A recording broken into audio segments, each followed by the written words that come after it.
Hello students, Oxford online classes में आपका स्वागत है।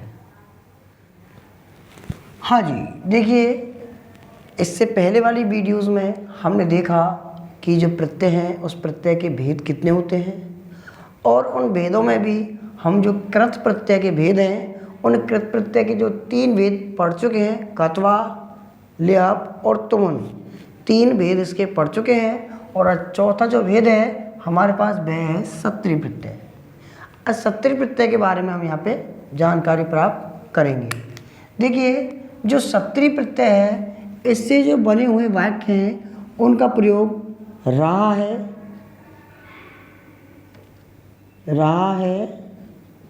रहे हैं के अर्थ में किया जाता है। सत्रि प्रत्यय का जो शब्द बनता है उसका जो अर्थ निकलता है वह रहा है, रहे हैं, इस प्रकार से अर्थ निकलता है, अथवा हुआ, हुए के अर्थ में इसका प्रयोग किया जाता है। सत्रि प्रत्यय है, इस प्रत्यय का अर्थ शेष रहता है, अर्थात जिस भी शब्द में हम सत्रि प्रत्यय को जोड़ेंगे तो वहाँ पर इसका हमको अत देखने को मिलेगा। और जिस शब्द में हम अत को जोड़ देते हैं, जिस धातु में हम इस अत को जोड़ेंगे तो अत से मिलकर के जो शब्द बनेगा वह नपुंसक लिंग में बनेगा। किस में बनेगा? नपुंसक लिंग में बनेगा। अब नपुंसक लिंग में बनेगा, हमको इसकी आवश्यकता पुल्लिंग की भी होती है और स्त्रीलिंग की भी होती है। तो इसका मतलब इस प्रत्यय का प्रयोग तीनों लिंगों में होता है। इस प्रत्यय का प्रयोग क्या है? तीनों लिंगों में किया जाता है। तीसरी बात, अगला जो नियम है वह यह है कि सत्रि प्रत्यय का प्रयोग परस्मयी जो पदी धातु हैं, परस्मयी पदी धातु हैं उनमें किया जाता है। परस्मयी पदी धातु वे होती हैं जिनका रूप अपन स्वाभाविक चलाते हैं, जैसे पठति, पठते, पठन्ति, गच्छति, गच्छते, गच्छन्ति, चलति, चलते, चलन्ति। इस प्रकार से जो सामान्य जिनका रूप चलता है उन्हें हम, अर्थात पठ धातु के अनुसार जिनका रूप चल सकता है उन्हें हम परस्मयी पदी धातु कहते हैं। अब देखिए, इस प्रत्यय का प्रयोग कैसे किया जाता है। हिंदी वाक्यों की यदि बात करें, जैसे बालक पढ़ रहा है, इस वाक्य को हम 2 प्रकार से बना सकते हैं। यहाँ पे देखिए, बालक एक कर्ता है जो एक पढ़ने का काम कर रहा है। बालक करता है और क्या है, ये प्रथम पुरुष एक वचन का कर्ता है बालक, और प्रथम पुरुष एक वचन का कर्ता होने के कारण इसमें अपन करेंगे इसको एक वचन में बालक है। अब यदि इसको साधारण हमारे जो समय है जिन्हें अपन लकार कह सकते हैं, लकार के अनुसार इसे बनाया जाता है तो यह बनता है बालक है पठति। लेकिन इस प्रत्यय के अनुसार हमको इसका प्रयोग करना है तो देखिए, जो इस पठ धातु में क्या है, हमको सत्रि प्रत्यय जोड़ना है। अब मान लो इस सत्रि प्रत्यय में हमने पठ जोड़ दिया है, पठ में क्या है, हमने सत्रि प्रत्यय जोड़ दिया है। अब सत्रि प्रत्यय जोड़ने पर हमारे पास बनता है यह पठत, और यह क्या है, नपुंसक लिंग है। लेकिन हमको आवश्यकता है कि जो बालक है वह पुल्लिंग शब्द है और इसकी हमको क्या है, पुल्लिंग की आवश्यकता होगी। तो इस तय के स्थान पर क्या ये न हो जाता है और तब हमारे पास बनता है यह पठन। क्या बनता है? ये पठन। तो इसका जो बालक पढ़ रहा है इसका संस्कृत ट्रांसलेशन होगा, वह होगा बालक है पठन, बालक पढ़ रहा है। इस प्रकार से आप इसको हिंदी वाक्यों में इस सत्रि प्रत्यय का प्रयोग कर सकते हैं। सत्रि प्रत्यय से जो बने हुए शब्द हैं उनका अपन प्रयोग कैसे करते हैं इसके विषय में हम यहाँ पे देख रहे हैं। जैसे देखिए, गम हन, गम धातु है, इस गम धातु में हमने पट प्रत्यय, पट जो है प्रत्यय वो सत्तरी प्रत्यय है जोड़ दिया है, और सत्तरी प्रत्यय जोड़ करके जिन धातुओं के अंत में में और न होता है उनके में और न का लोप हो जाता है। तो इसका रूप बनता है हमारे पास गच्छन। ये बनता है हमारे पास पुल्लिंग में, और स्त्रीलिंग की यदि बात करते हैं तो बनेगा ये गच्छन्ति, और नपुंसकलिंग की बात करते हैं हम तो बनता है यह गच्छत। अब देखिए आप जानते हैं जैसे पठति, पठते, पठन्ति, गच्छति, गच्छते, गच्छन्ति, तो एक ये गच्छन्ति है और एक ये गच्छन्ति है। तो इसमें थोड़ा सा अंतर है कि यहाँ पे जो इसका स्वर है दीर्घ है और इसका जो स्वर है वह ह्रस्व है अर्थात छोटा स्वर है। तो इन दोनों में अंतर क्या आता है? अंतर इतना सा है कि जिसमें बड़ी ई की मात्रा होती है, जिसका स्वर अंतिम जिसमें जो बड़ी ई मात्रा होती है वहाँ तो हम उसे स्त्रीलिंग अर्थात सत्तरी प्रत्यांत शब्द होता है, लेकिन जिन शब्द में छोटी ई की मात्रा होती है वह हमारा एक धातु रूप होता है, अर्थात यह लट लकार का प्रथम पुरुष का बहुवचन शब्द बनता है। इस प्रकार से हमको यहाँ पे क्या है कन्फ्यूज़न होने की या किसी प्रकार का कोई संदेह करने की कोई यहाँ पे आवश्यकता नहीं है। तो ये ध्यान रखना है जब मात्रा बड़ी की आए तो हमारे पास यह शब्द बनेगा, यह स्त्रीलिंग अर्थात सत्ती प्रत्यय का स्त्रीलिंग शब्द बनता है। हन, हन धातु है, हन धातु में सत्ती प्रत्यय जोड़ेंगे तो बनेगा हमारे पास हनन या हनन्ति या गच्छ हनत, इस प्रकार से। अब देखिए अन्य उदाहरण है हमारे पास दृश्य। दृश्य धातु है, दृश्य धातु में हमने सत्तरी प्रत्यय जोड़ दिया तो दृश्य धातु का जो रूप चलता है वह चलता है पश्यति, पश्यते, पश्यन्ति। अर्थात धातु पश्य है लेकिन इसका जो रूप चलता है वह चलता है पश्य से। तो हम इसमें हम जोड़ेंगे तो क्या बन जाएगा ये पश्यन,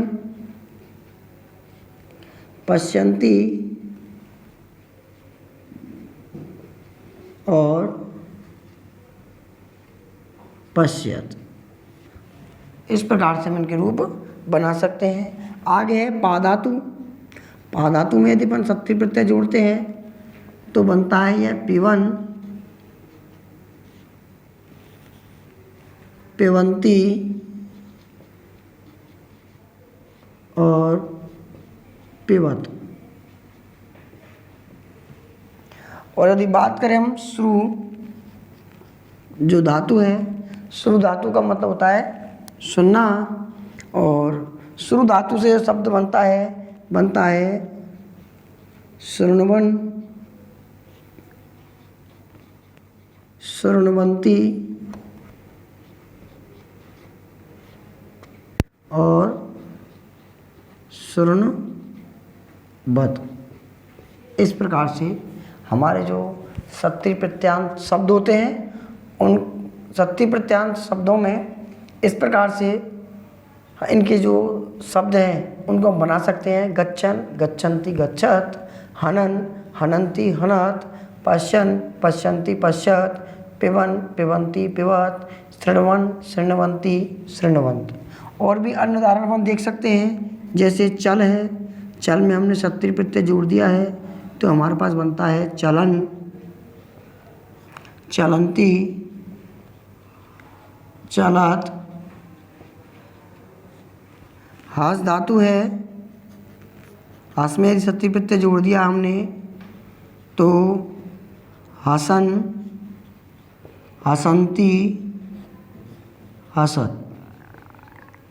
इस प्रकार से हम सत्ती प्रत्यय के जो शब्द हैं उनको आसानी से इन सत्ती प्रत्यय का प्रयोग कर सकते हैं, और जिस शब्द में प्रयोग हो रहा है उसमें आसानी से उसकी धातु और प्रत्यय को बता सकते हैं।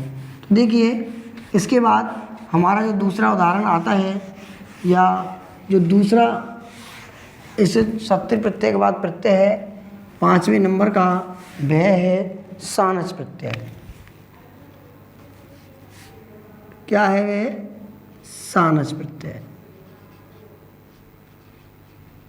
देखिए, सानस प्रत्यय की यदि बात करते हैं हम, तो सानस प्रत्यय का प्रयोग भी सत्री प्रत्यय के समान ही किया जाता है, लेकिन सानस प्रत्यय और सत्री प्रत्यय में कुछ समानता है और कुछ असमानता है। तो देखिए, सानस प्रत्यय में क्या है, समानता तो क्या है कि इसका प्रयोग जो रहा है, रहे हैं अथवा हुआ, हुए के अर्थ में किया जाता है। दोबारा देख लीजिए, सानस प्रत्यय का अर्थ रहा है, रहे हैं अथवा हुआ, हुए के अर्थ में किया जाता है। इस प्रत्यय का क्या है, आन शेष रहता है। क्या शेष रहता है जी? आन शेष रहता है, और यह आन मान में परिवर्तन हो जाता है। यह जो आन है वह मान में परिवर्तन हो जाता है, तथा तीनों लिंगों में इसका प्रयोग किया जाता है। और इसका प्रयोग जो है आत्मनेपदी, सत्री प्रत्यय का प्रयोग परिस्मयपदी धातु में होता है, जबकि सानस प्रत्यय का प्रयोग आत्मनेपदी जो धातु हैं उनमें इसका प्रयोग किया जाता है। अब आत्मनेपदी धातु वे होती हैं जिनका रूप अपन चला सकते हैं सेव धातु के अनुसार, जैसे सेवते, सेवेते, सेवंते, लवते, लवेते, लवंते। इस प्रकार से जिनके रूप चलते हैं सेव धातु के अनुसार, उन्हें हम आत्मनेपदी धातु कहते हैं। अब देखिए, हम सानस प्रत्यय का हिंदी वाक्यों में कैसे प्रयोग कर सकते हैं। तो देखिए, यहाँ पे वह सेवा करता हुआ रहता है। वह सेवा करता हुआ रहता है। हमारे यहाँ पर हुआ, हुए से अर्थात ये सेवा करना, सेवा करना क्या है, एक क्रिया है, तो सेवा करते हुए वह रहता है। ठीक है, तो देखिए, वह अपन का पुल्लिंग है और प्रथम पुरुष एक वचन का यह शब्द है, तो देखिए वह हो जाएगा से, और सेवा करता हुआ की संस्कृत बनेगी सेव माने। क्या बनेगी? हाँ जी, सेव माने। अब रहता है तो सेव माने निवसति, वह सेवा करते हुए रहता है। इस प्रकार से हम इस सानस प्रत्यय का हिंदी से संस्कृत बनाते समय इसका प्रयोग कर सकते हैं। इसके बाद में देखिए, इसके जो सानस प्रत्यय के अन्य जो एग्जाम्पल है अर्थात वो जो उदाहरण है, उन उदाहरणों को किस प्रकार से हम कर सकते हैं। देखिए, वृत, वृत में सानस प्रत्यय जोड़ते हैं तो बनता है हमारे पास वर्तमान। क्या बनता है? वर्तमान। और जो वर्तमान शब्द है वह कौन से बनता है? पुल्लिंग में बनता है। वर्तमान जो शब्द है वह कौन से लिंग में बनता है? पुल्लिंग में बनता है। स्त्रीलिंग की हमको आवश्यकता पड़ती है, तो इसलिए हम कहेंगे इसे वर्तमाना। क्या लिखेंगे इसको? वर्तमाना। और नपुंसक लिंग में यदि इसको बनाना चाहते हैं हम, तो बन जाएगा ये वर्तमानम। क्या बन जाएगा ये? वर्तमानम। ऐसे ही सेव धातु है। सेव धातु में हमने सानस प्रत्यय जोड़ दिया है, और सानस प्रत्यय को जोड़ करके जो हमारे पास शब्द बनता है वह बनता है सेव माने। पुल्लिंग में सेव माना, स्त्रीलिंग में सेव मानम, नपुंसक लिंग में। ऐसे ही अन्य उदाहरण देखते हैं हम कि लव धातु है, और लव धातु में हमने सानस प्रत्यय जोड़ दिया है।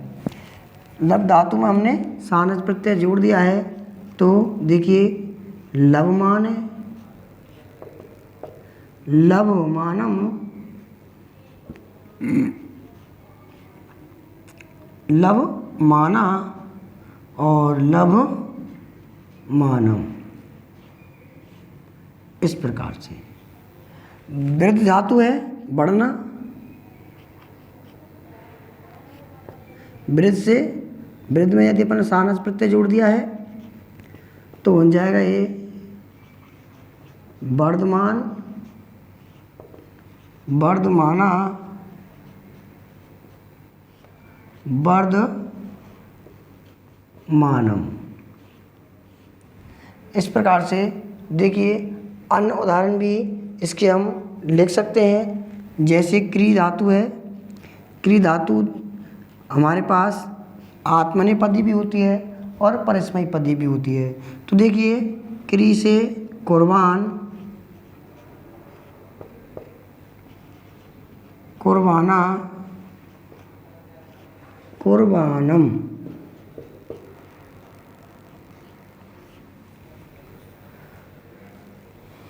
इसके बाद में धा है, धा धातु मीन्स धारण करना, और धा धातु में हमने सानस प्रत्यय जोड़ दिया है और सानस प्रत्यय जोड़ने पर बनेगा ये दधान,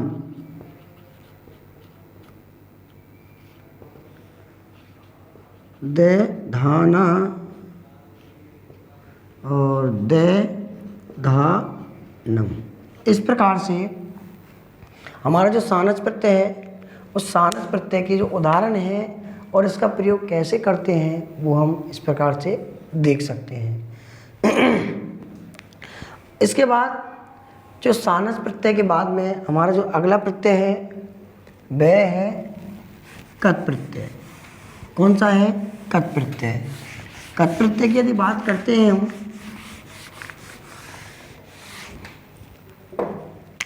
तो देखिए कत प्रत्यय का जो प्रयोग है हम उसे भूतकालिक क्रिया बनाने में करते हैं। भूतकालिक से तात्पर्य है जो कार्य पहले हो चुका है, जो कार्य पहले हो चुका है उसे अपन भूतकालिक क्रिया कहते हैं। तो कत प्रत्यय का प्रयोग भूतकालिक क्रिया बनाने में किया जाता है। इसके बाद इस कत प्रत्यय का तहसीस रहता है, इस प्रत्यय का तहसीस रहता है तथा तीनों लिंगों में, तथा तीनों लिंगों में इसका प्रयोग होता है। कत प्रत्यय का भूतकालिक जो क्रिया बनती है तय इसका शेष रहता है तथा तीनों लिंगों में इसका प्रयोग किया जाता है। तथा इसके बाद और है अन्य नियम कि इसका जो प्रयोग है कर्मवाच्य, जो हमारे तीन वाच्य होते हैं कर्मवाच्य और भाववाच्य, कर्मवाच्य और जो भाववाच्य है उन शब्दों को बनाने में इसका प्रयोग किया जाता है। कर्मवाच्य तथा भाववाच्य बनाने में इसका प्रयोग किया जाता है। जैसे यदि हिंदी वाक्यों की बात करें कि हिंदी वाक्य उसको संस्कृत में परिवर्तन करते समय किस प्रकार से इस प्रत्यय का प्रयोग करेंगे तो हम यहाँ से देख सकते हैं। जैसे देखिए उसने पुस्तक पढ़ी, उसने पुस्तक पढ़ी, उसने पुस्तक पढ़ी। अब यहाँ देखिए पुस्तक और पढ़ी, पुस्तक पढ़ी गई है किसके द्वारा? उसके द्वारा। अब यहाँ पे पढ़ी यह एक भूतकालिक क्रिया है क्योंकि वर्तमान में तो पढ़ा नहीं, वो कार्य को कंप्लीट कर चुका है भूतकाल में, तो इसका मतलब उसके द्वारा पुस्तक पढ़ ली गई है। अब यहाँ पे जो पूर्ण वाक्य बना रहा है क्या बना रहा है? भूतकालिक क्रिया का काम कर रहा है, पढ़ी थी। और यह तीनों लिंगों में प्रयोग होता है, कर्मवाच्य बना रहा है उसने, अर्थात उसके द्वारा कर्म बन रहा है। तो देखिए से तो है अपन का इसका तत्व रूप है से वह। अब यदि तृतीय व्यक्ति में क्योंकि यह कौन सा है? कर्मवाच्य है, इसलिए उसने, तो उसमें बनेगा तेन। क्या बनेगा ये? तेन। और पुस्तक जो है करता है तो पुस्तकम। और पढ़ी, पट धातु में हम कत प्रत्यय जोड़ देंगे क्योंकि ये पुल्लिंग है, इसलिए क्या बन जाएगा ये? पठित, क्या बनेगा? पठित। हाँ जी, तो देखिए उसने पुस्तक पढ़ी तो तेन पुस्तकम पठित। अब देखिए यहाँ पे हमको ये पता चल रहा है कि कर्ता उसने पुस्तक पढ़ी तो वो कर्ता पुल्लिंग है या स्त्रीलिंग है या नपुंसकलिंग है। तो तेन जो है नपुंसकलिंग के लिए अपन प्रयोग कर सकते हैं, तो इसलिए इसको भी यहाँ पे अपन नपुंसकलिंग में प्रयोग करेंगे तो क्या हो जाएगा? ये पठितम। तो तेन पुस्तकम पठितम। इस प्रकार से अपन इसको हिंदी वाक्यों में प्रयोग, हिंदी से जो संस्कृत बनाएंगे उन वाक्यों में प्रयोग आसानी से इसका कर सकते हैं। इसको यदि हम जो अपन के लकार हैं उस लकार के अनुसार बनाते हैं तो इसका वाक्य बनेगा स पुस्तकम पठत। इसका यदि लकार के अनुसार वाक्य बनाते हैं तो बनेगा स पुस्तकम पठत, और यदि इसे इस प्रत्यय के अनुसार वाक्य बनाएंगे तो वह बनेगा तेन पुस्तकम पठितम।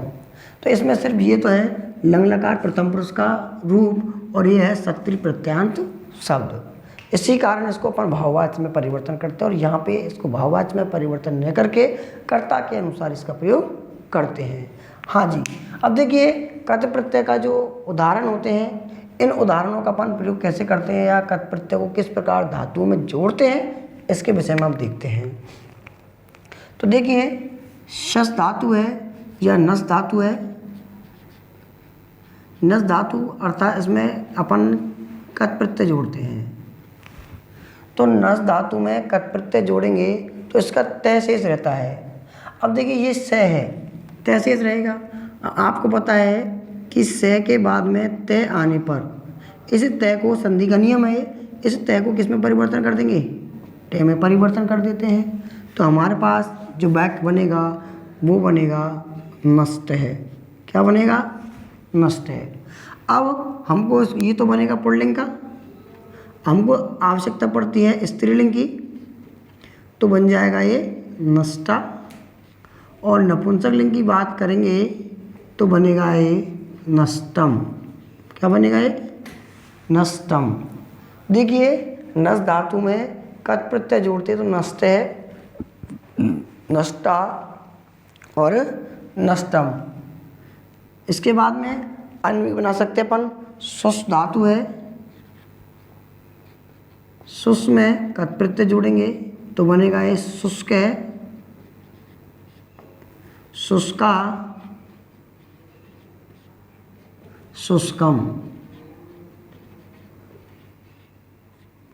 इनमें क्या करते हैं हम संधि के अनुसार जो कै तय या यहाँ पे तय था इसको तय कै या अन्य चय में परिवर्तन कर सकते हैं। इसके बाद में धा है।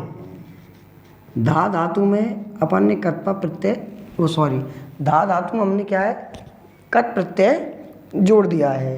तो धा के स्थान पे क्या है? धा जो है यह ही में परिवर्तन हो जाता है। किस में परिवर्तन हो जाता है? ये ही में परिवर्तन हो जाता है। अब धा को अपन कत प्रत्यय जोड़ेंगे क्या बन जाएगा? ये हित है। क्या हो जाएगा? ये हित है। और स्त्रीलिंग में बनाएंगे इसको क्या बन जाएगा? ये हिता। और नपुंसक लिंग में क्या बन जाएगा? ये हितम। ठीक है, इस प्रकार से धा का कत जोड़े तो हित है, हिता और हितम हो जाता है। ऐसे ही यदि अपन उसको और जोड़ना चाहे तो नी प्लस धा प्लस कत बराबर क्या हो जाएगा? ये नी ही तय नी ही ता नी ही तम। इस प्रकार से निहित है, निहिता और निहितम शब्द बन जाता है। इसके बाद में अन्य उदाहरण और देखते हैं हम। जन प्लस कत, जन प्लस कत बराबर जात, जन प्लस कत बराबर जात। और स्त्रीलिंग में बनाएंगे इसको जाता और नपुंसक लिंग में बनाएंगे इसको जातम। ठीक है, पट धातु में अपन इसको कट प्रत्यय को जोड़ देते हैं तो बनता है पठित, पठिता, पठितम। इसके बाद में ही छिन्न या छिद जो शब्द धातु है, छिद शब्द में यदि अपन कत प्रत्यय जोड़ देते हैं तो बनता है हमारे पास ये छिन्न, और यहाँ बनेगा छिन्ना, और यहाँ बनेगा ये नपुंसकलिंग में छिन्नम। इस प्रकार से हमारे जो अन्य उसके उदाहरण हैं हम उन्हें कर सकते हैं और देख सकते हैं। तो देखिए कत प्रत्यय में एक बार पुनः देख सकते हैं अपन। कत प्रत्यय में भूतकालिक क्रिया बनाता है, तय इसका शेष रहता है, तो तीनों लिंगों में इसका प्रयोग किया जाता है। तथा इससे जो बने हुए यदि वाक्य में प्रयोग करेंगे तो वहाँ पर इससे बने हुए जो शब्द होंगे वो कर्मवाच्य तथा भाववाच्य में प्रकट होते हैं। जैसे नष्ट है, शुष्क है, धा प्लस कत बराबर हित है, निधा प्लस कत बराबर निहित है, जन प्लस कत बराबर जात है, पट प्लस कत बराबर पठित है, और छिद प्लस कत बराबर छिन्न है। इस प्रकार से हम आज की वीडियो इतना ही, और नेक्स्ट वीडियो में हम अगले जो प्रत्यय हैं उनको पढ़ेंगे। इसके लिए यदि वीडियो आपको अच्छी लगती है तो कृपया आप इन्हें सब्सक्राइब और लाइक करें, तथा आप घर पर रहें और सुरक्षित रहें। धन्यवाद।